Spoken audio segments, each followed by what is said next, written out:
There is zero correlation between taking estrogen and breast cancer unless you have breast cancer.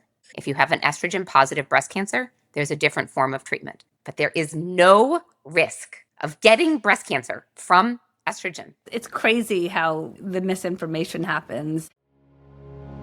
Welcome back to Innovate and Elevate. I'm Sharon Kedar, your host. Welcome the brilliant and amazing Joanna Strober to the podcast. For those that don't know who she is CEO of Midi Health, the virtual care platform for women in perimenopause and menopause. But to me, she's a person who in 2021 just decided to level up care for women. There's so much to unpack here. Can you just share your personal story? I do love doctors, and this is not about that. But when you did go to your GP, when you were in perimenopause, you were given sleeping pills. So can you just sort of talk about your own journey, and then we'll sort of unpack from 2021 to today? Yeah, I was in my mid 40s, like many women, handling a job and children. Things started getting off initially, I would say. My husband would say that I was angry a lot, that I was less able to deal with stress.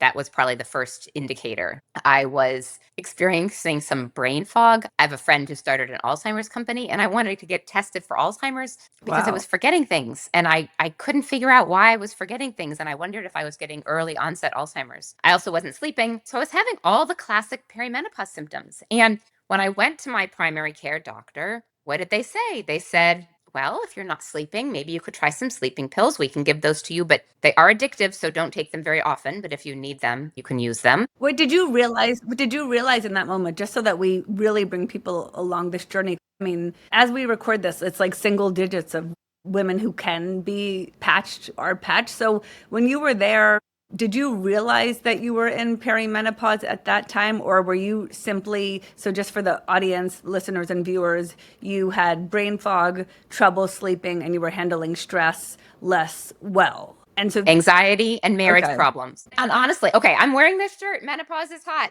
Menopause was not hot. To be clear, it was not hot. No one was talking about it. I was Googling loss of interest in sex. Nothing was coming up saying, have you considered the fact that you are in perimenopause? Nothing. Like the world is changing, thankfully. Now women are talking about it. So to frame it, what year was that? Like I know Midi was started in 2021 as a Yeah, so result this of was this. before Midi was started, right? This was 2018-ish. Okay, so like 7 years ago. I was Googling these things and nothing came up. It sent me to you should get divorced if you're no longer interested in sex because your husband is going to want to have sex and you should probably get divorced. Like literally, that's what the articles was saying. I'm covered in chills because I think people have no idea, by the way, how many divorces are the result of what you're talking about. I mean, it's interesting when people make it a woman's issue. It's a family issue. Anyone who has like any issue with menopause being hot at this point, I don't even get it. So you're Googling and thinking you should get divorced because you're like, what's wrong with me? Yeah, right. And it's true. I was angry and I was forgetting things and I was scared. I actually had a sleep study. I had a $10,000 sleep study to see if maybe I had a sleep issue. We were going to marriage therapy and every week we were talking about and the marriage therapist never said, maybe this is perimenopause. I'm restraining myself, but like the fumes, I'm not having a hot flash. I turned 51 this week, but the fumes are coming out. That's crazy. Yeah. So eventually, a friend of mine said she had found this doctor in San Francisco who specialized in women's issues. I think it took a few months, and I got an appointment and I drove 45 minutes. And this woman has this delightful office in San Francisco, and you pay $1,500 to go talk to her. She prescribed estrogen and progesterone and recommended that after a few months, I think about starting testosterone. Wait, but so backing up for a second. So you paid $1,500, and when you're sitting in the doctor's office, did they say to you, I think you're in perimenopause? Like, how old were you? Yeah, I was in my late 40s. Okay. I started to cry sitting in her office. She's like, oh, we can make this all better. And I started to cry. And then I did go and get the right prescriptions, right? I got the hormones. And then, of course, started hearing that it was going to give me cancer. Today's episode will be all about sort of the fear and what's standing in people's way, Yeah. but just so that the folks understand, you in 2018 in your late 40s were able to find a doctor after being told that you needed maybe sleeping pills, which you said at the White House you couldn't take every night because they're addictive. So then you're sitting there in this doctor's office and she tells you you're in perimenopause. Did she give you an estrogen patch? Which even the word estrogen patch, for a lot of people, there's so many different forms of estrogen, stuff like that. So did they give you a patch and a progesterone pill? Like, what did you get? I just really want to slow it down because there's so many people who are still missing these basics. Yeah. So the patch, I could show everyone. It's very Yeah, little. please. Put Show it on us your your stomach. patch. Okay, so mine is right here. If you can see it, Okay. it's very little. Actually, you can't even see it. I Okay. think we should actually make them in blue hearts. She gave me progesterone and she gave me an estrogen patch. Okay. And actually, what's interesting is she actually gave me a pretty low dose estrogen patch. I was sleeping a little better, but then I did get it increased. I need to add something else just in terms of all the fears in my life. I also did persuade my primary care doctor to give me a DEXA scan because I have a long history of osteoporosis in my family. And I took a lot of persuading to get that because they like to wait until you're 65. But I was able to get the DEXA scan and it showed that I had osteoporosis, actually, not even Wow. I was on the border of osteopenia and osteoporosis. So I was scared about that too. I had a lot of things to be scared about. Which, by the way, that's a huge deal. You, Vonda Wright, Kelly Kasperson, Rachel Rubin are the first few episodes. But I went to the FDA in July. I literally was at Coldplay in Boston, and then we were taking our family trip. I went to witness history. What you're talking about, it's like you say it, and we're not talking about one person. Literally, what Vonda said at the FDA is that if you're born female, 1 in 2 women will have an osteoporotic fracture, meaning like you'll break your hip just standing in the kitchen or whatever, not to scare people. But what's crazy about what you're saying is that now the data is clear that estrogen is protective of our bones. Yeah. There's so much debate, but there's not debate about that. No, that's right. And so, I mean, there's a Yeah. lot we need to unpack with this. So I needed to also make sure that the patch was strong enough to make sure it was good for my bones. And when we talk about the lack of women's research, you couldn't even find an article that said what strength patch you needed. We've been following the data really closely at Midi to understand what dose do you need? And then how long do you continue? So getting back to me, what I got was the right patch. I got eventually, and now actually I'm on a 0.1 patch, which is the right thing for me. And I'm on 200 milligrams of progesterone. With those two things together, I sleep at night. My brain fog went away. My DEXAs are now stable. And my marriage is better. So I would say that what I found is that by getting on the right medications for me, my life was transformed. And I kind of turned into an advocate to everyone that I was talking to about why they should be considering this. I was starting to call myself a pill pusher, right? Like I was like to my friends, you're not sleeping at night. You need to try something. You're not sleeping. You're anxious. Stop therapy. Go think about hormones. So I did become quite a advocate of doing the research, of reading the books, of talking to the experts. But at the time, I didn't think we could start a company because healthcare is mostly local. Right. And we couldn't figure out insurance coverage. And so this was prior to COVID. It became really clear to me that in order to make this real, in order to turn it into a business, a few things were really important. One was insurance coverage. You have to get this covered by insurance. Big time. You just have to. It cannot be a cash pay business. And then you need the expertise. So the biggest thing for us was thinking about how to take the expertise from all the research all over the world and share that with women. So that's what I started really thinking about. And then the COVID laws changed. So you could get insurance for this type of care. And that was the reason why we ended up starting the company. So COVID allowed you to start a groundbreaking care for women. I always call you the one medical for midlife. I still want to unpack just sort of what I'm going to call the care crisis. I've come to the point where no matter what one thinks about how we got here, we're in a care crisis and it needs to be solved. Like, I don't think anybody debates that when it comes to women in midlife. And I think your experience is what so many of us had. I mean, most people don't go from like, okay, 2018, pretty dramatic stuff that you talked about, but I think a lot of us talk about that. I mean, Vonda said she thought she was going to die at 47 and she's a doctor, to 3 years later starting something. I really think that the system means well. This is my personal opinion. I just think that we were so misinformed for a lot of reasons, including 2002, which scared a lot of people. But to me, it's so unacceptable that if I had to go to 5 doctors and I iterated my protocol and I'm that hypersensitive person, I have the branded patch, I have the compounded progesterone, but it is just downright unacceptable how women in midlife are getting care. And I think the current system will be part of the answer. So, can you talk about how you actually got insurance coverage, how you started the company? And then can you talk about, because I think this is helpful, both your personal story and what Midi can do for people. How do you actually start a company that will succeed? You're a good example. I think a lot of people try to come at this from innovation. And what we didn't do is try to do it like that, quite honestly. What we basically said was take the best doctor in the world, the best menopause clinic in the world, right? In person. She can see patients covered by insurance, right? Whether or not she makes enough money or not is a different question, but she can see patients covered by insurance. How do we scale her nationally? So that's how we thought about it.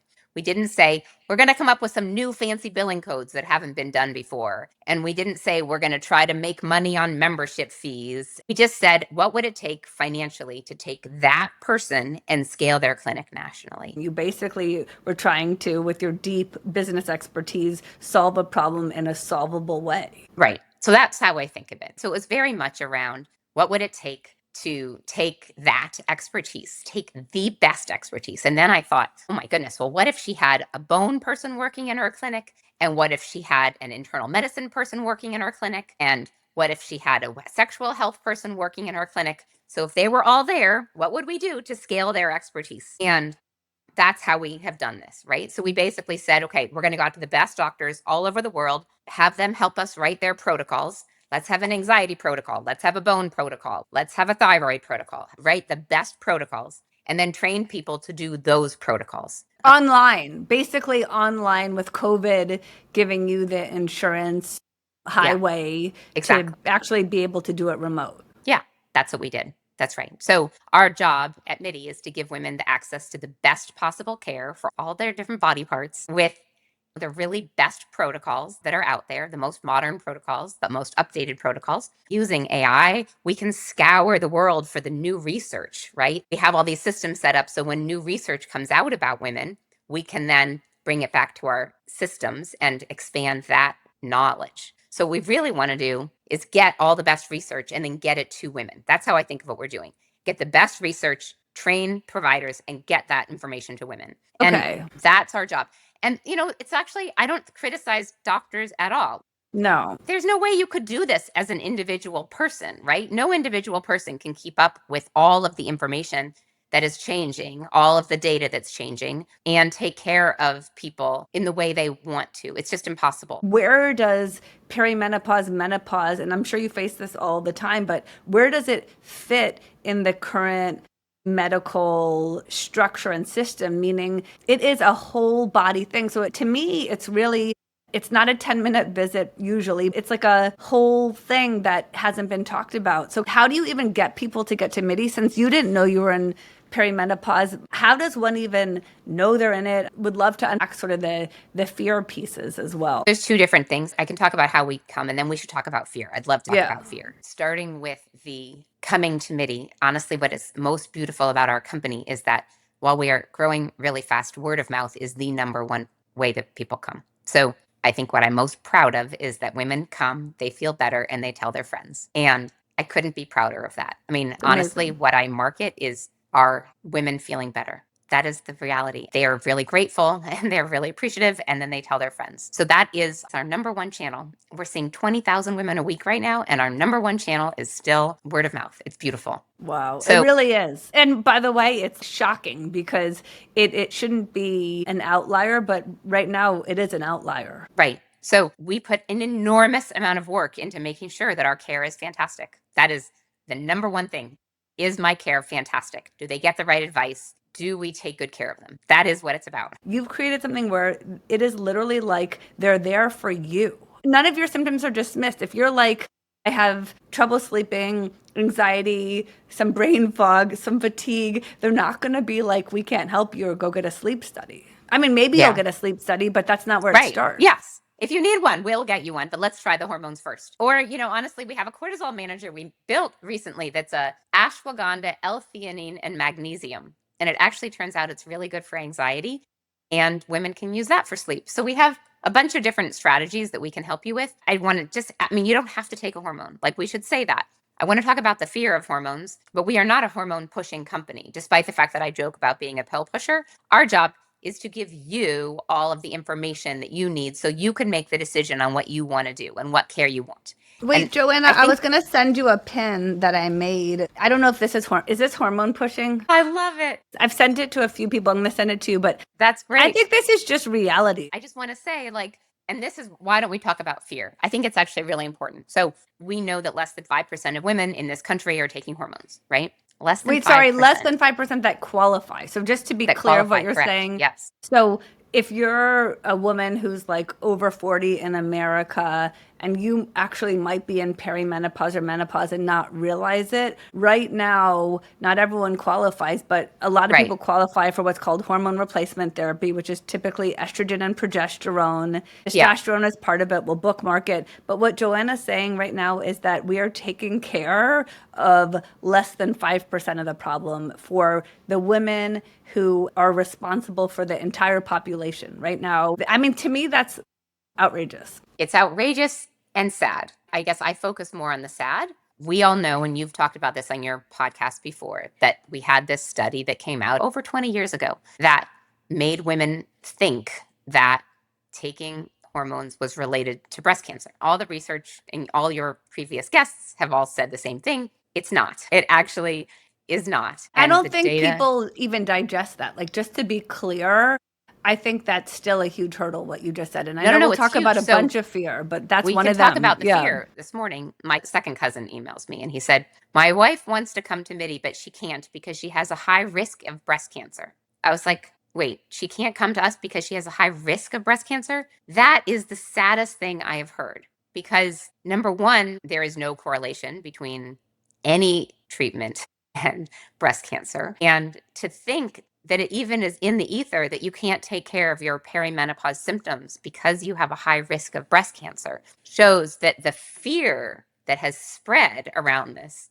the misplaced fear, I'm trying to think of the right word. It's not irrational because it's in the ether. The misinformation is so strong that women believe a lot of things that are just not true. And it means they don't get care. I mean, Joanna's talking about the 2002 Women's Health Initiative, which was a huge study funded by the government, which whatever one thinks about it, the result was sort of a 20-year gap. A lot of people blame that study in care for perimenopause or menopause. I want to be really clear because I want to not get into misinformation. Okay. The increase had nothing to do with estrogen. So there were two arms of the study, okay? There was an estrogen only study, and there was an estrogen and an old-fashioned type of progesterone arm. There were two arms, okay? If you had a hysterectomy, you were on the estrogen only study, okay? Those women had a 30% less likelihood of breast cancer. So estrogen actually appears to be preventative of breast cancer. That is really important, okay? I want to pause as we say that because there was the arm that had progesterone and estrogen had an increase that was less than if you drink alcohol. Okay, let's just put this in perspective. It was less increase than drinking.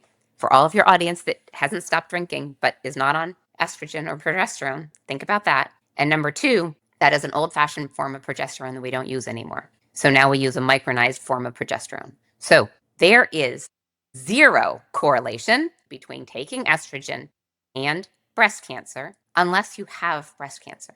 So if you have breast cancer, there's a different thing. If you have an estrogen positive breast cancer, there's a different form of treatment. There are also some other women who should not take estrogen for a variety of reasons, having to do with having an arterial buildup in your arteries of calcium.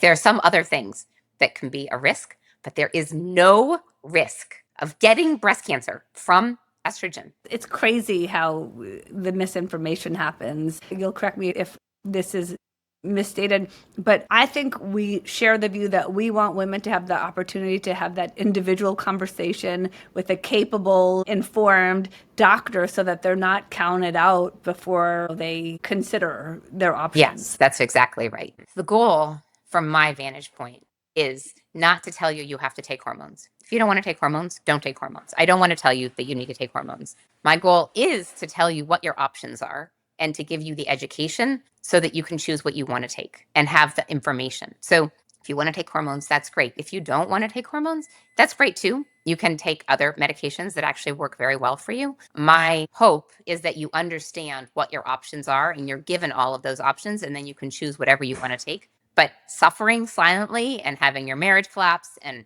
according to many studies, 10% of women leave their jobs because of menopause symptoms that are treatable. But so then how do we solve it? And how do we even get people to realize they're in perimenopause and to get to a doctor who's been trained? Yeah, and honestly, the training is complicated, right? Because the truth is, we have a massive shortage in this country of primary care doctors and a massive shortage of OBGYNs. One half of all counties don't even have an OBGYN. And so part of the challenge is the medical system is that these conversations take time, right? Like this is a complicated subject and requires a whole new generation of midlife practitioners who are interested in this. And our job at Midi is to train an army of providers who understand women's midlife health. And it's honestly, it's all interconnected, right? After you have a baby, your estrogen goes up when you're pregnant, right? So after you have a baby, your hair kind of starts falling out. And you actually have hot flashes because you wake up in the middle of the night soaking wet. That's your estrogen. It's all related. It's all our women's bodies. And there's never been a specialty of women's bodies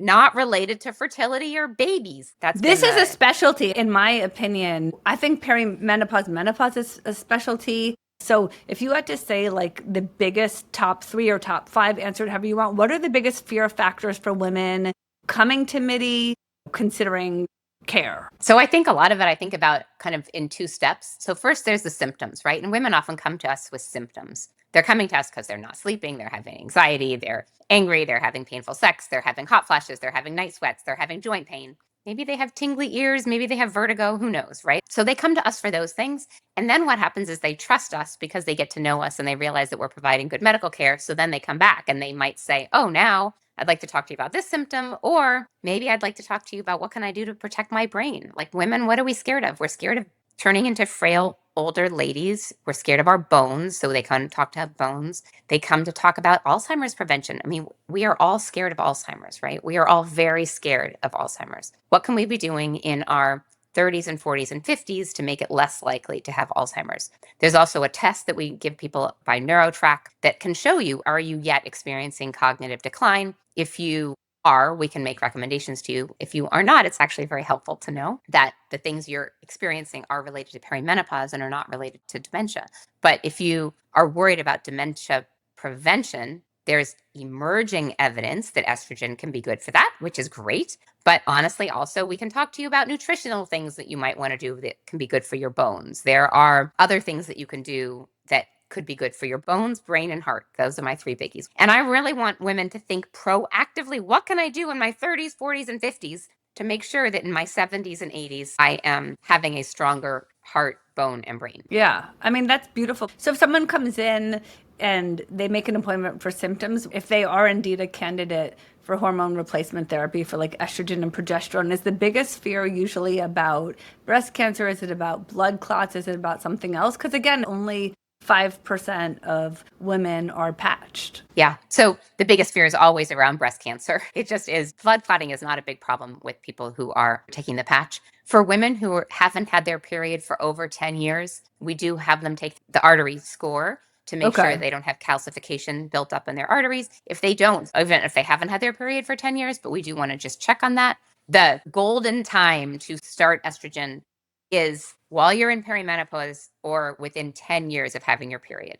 That is when you see the most benefits for your bones, brain, and heart. So we really want women to start taking estrogen in that period of time instead of waiting. But there are some benefits and we will prescribe it to them even if they have waited. How do you think we get from like 5% patched to like even 20%? Does the existing system catch up? What's your sort of vision? I feel like we're trying to start a movement. I'll give you a good example. I'm on the airplane. I'm wearing my menopause is hot shirt.